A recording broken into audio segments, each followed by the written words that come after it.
আসসালামু আলাইকুম। এটেন বাংলার সংবাদে সবাইকে স্বাগত জানাচ্ছে অনামিকা হাসান পুনম। কোরবানির গরুর লবণযুক্ত চামড়ার দাম গত বছরের চেয়ে এবারও প্রতি বর্গফুট ৫ টাকা বাড়িয়ে ৬০ টাকা থেকে ৬৫ টাকা নির্ধারণ করেছে সরকার।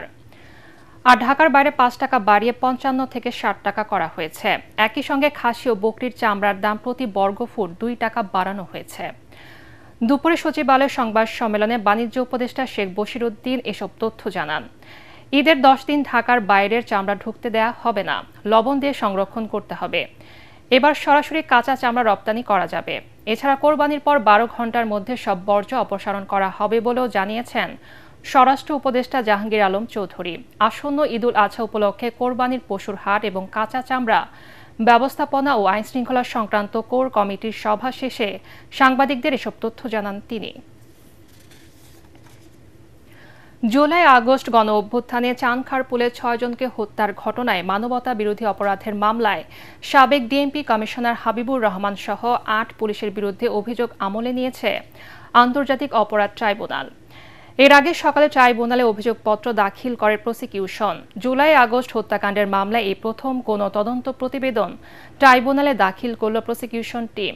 এর মধ্য দিয়ে শুরু হলো জুলাই গণহত্যার আনুষ্ঠানিক বিচার প্রক্রিয়া।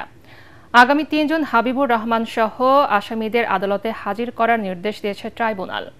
চানখারপুলে ১০ম শ্রেণীর ছাত্র শহীদ শাহরিয়ার খান আনাস সহ ৬ জনকে হত্যার ঘটনায় ডিএমপির সাবেক কমিশনার হাবিবুর রহমান সহ ৮ জনকে অভিযুক্ত করে গত ২১ এপ্রিল পূর্ণাঙ্গ প্রতিবেদন প্রসিকিউশনে জমা দেয় তদন্ত সংস্থা।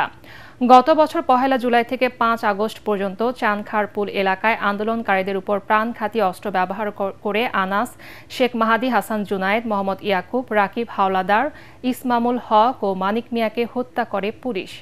এই ৬ জনকে হত্যার ঘটনায় ৮ জনের মধ্যে গ্রেফতার আছেন ইন্সপেক্টর আরশাদ, কনস্টেবল মোহাম্মদ সুজন, ইমাস হোসেন ইমন ও নাসিরুল ইসলাম। সকালে তাদের ট্রাইব্যুনালে হাজির করা হয়।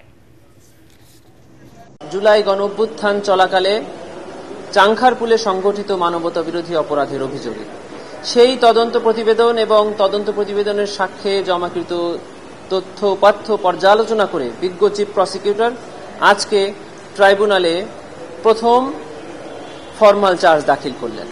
এই মামলায় আসামি সাবেক ডিএমপি কমিশনার হাবিবুর রহমান সহ ৮ জন এবং এই মামলায় ভিকটিম শহীদ আনাস সহ মোট ৬ জন।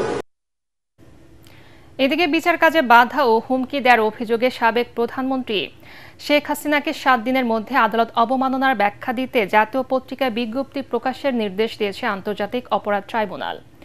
জুলাই গণ অভ্যুত্থানের মামলা নিয়ে বক্তব্য দেওয়ায় ক্ষমতাচ্যুত প্রধানমন্ত্রী শেখ হাসিনা ও ছাত্রলীগ নেতা শাকিল আলম বুলবুলের বিরুদ্ধে গত ৩০ এপ্রিল ট্রাইব্যুনালে আদালত অবমাননার অভিযোগ দেন চিফ প্রসিকিউটর তাজুল ইসলাম। অভিযোগে জানানো হয় ২২৬টি মামলা হয়েছে, মানে ২২৬ জনকে হত্যার লাইসেন্স পেয়েছি। সাবেক প্রধানমন্ত্রী শেখ হাসিনার এমন অডিও রেকর্ডের ফরেনসিক প্রমাণ মিলেছে। এর পরিপ্রেক্ষিতে ট্রাইব্যুনাল ২৫ মের মধ্যে শেখ হাসিনা ও বুলবুলকে সশরীরে বা আইনজীবীর মাধ্যমে ব্যাখ্যা দেওয়ার নির্দেশ দেন। সকালে চিফ প্রসিকিউটর আদালতকে জানান এই ২ জনের প্রতি নোটিশ জারি করা হয়েছে। তারপরও একটি বাংলা এবং একটি ইংরেজি জাতীয় পত্রিকায় বিজ্ঞপ্তি প্রকাশের আবেদন জানান তিনি। এর পরিপ্রেক্ষিতে ৭ দিন সময় দিয়ে বিজ্ঞপ্তি প্রকাশের নির্দেশ দিল ট্রাইব্যুনাল। তদন্ত ছাড়াই ৮ দিনের মধ্যে সরকারি কর্মচারীদের চাকরিচ্যুত করা যাবে এমন আইন বাতিলের দাবিতে আজও সচিবালয়ে বিক্ষোভ করেছেন কর্মচারীরা। আন্দোলনকারীরা বলছেন এতে কর্মকর্তাদের অন্যায়ের শিকার হবেন তারা। হয়রানির আশঙ্কা করছেন নারী কর্মীরাও। আইনটি বাতিল করা না হলে সারা দেশে কঠোর আন্দোলনের হুঁশিয়ারিও দেন তারা।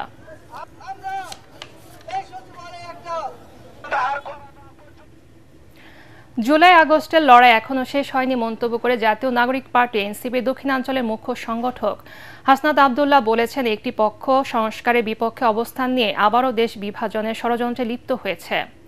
সকালে চট্টগ্রামের কর্ণফুলী এলাকায় পথসভায় তিনি এসব কথা বলেন। এ সময় হাসনাত আবদুল্লাহ আরও বলেন, দ্রুত অন্তর্বর্তী সরকারকে জুলাই গণহত্যার বিচার, সংস্কার ও নির্বাচনের সুস্পষ্ট রোডম্যাপ দিতে হবে। দেশে আর মুজিববাদী সংবিধান চলবে না, কোনো বৈদেশিক শক্তির প্রেসক্রিপশনে দেশ চলবে না, নতজানু সম্পর্কের ভিত্তিতেও চলবে না। বিদেশিদের সাথে সম্পর্ক হবে ন্যায্যতার। কর্মসূচির অংশ হিসেবে দক্ষিণ চট্টগ্রামের ৮টি উপজেলায় দিনব্যাপী পথসভা করবেন এনসিপির কেন্দ্রীয় নেতারা। আমরা ভেবেছিলাম 5ই আগস্ট আমাদের এই লড়াই সংগ্রাম শেষ হয়ে গিয়েছে, কিন্তু দুর্ভাগ্যজনক বিষয় আমরা দেখছি একটা পক্ষ সংস্কারের বিপক্ষে অবস্থান নিয়েছে, একটা পক্ষ আবার দেশটাকে বিভাজনের ষড়যন্ত্রে লিপ্ত হয়েছে। রাজনৈতিক ছোট ছোট মতপার্থক্যকে জাতীয় স্বার্থে দূরে রেখে আমাদেরকে ঐক্যবদ্ধভাবে আমাদের দেশটাকে করতে হবে। এবং এই অন্তর্বর্তীকালীন সরকারের কাছে আহ্বান জানাই, আপনারা অবিলম্বে আমাদের এই যে বিচার কার্যক্রম, সংস্কার কার্যক্রম এবং নির্বাচনের সুস্পষ্ট রুটম্যাপ আপনারা জাতির সামনে প্রকাশ করুন। পরবর্তী সংবাদ দেখার আমন্ত্রণ জানিয়ে এখনকার মতো শেষ করছে এটিএন বাংলা সংবাদ। ইউটিউব দেখতে ব্রাউজ করুন, youtube/ATN বাংলা নিউজ। ধন্যবাদ সবাইকে।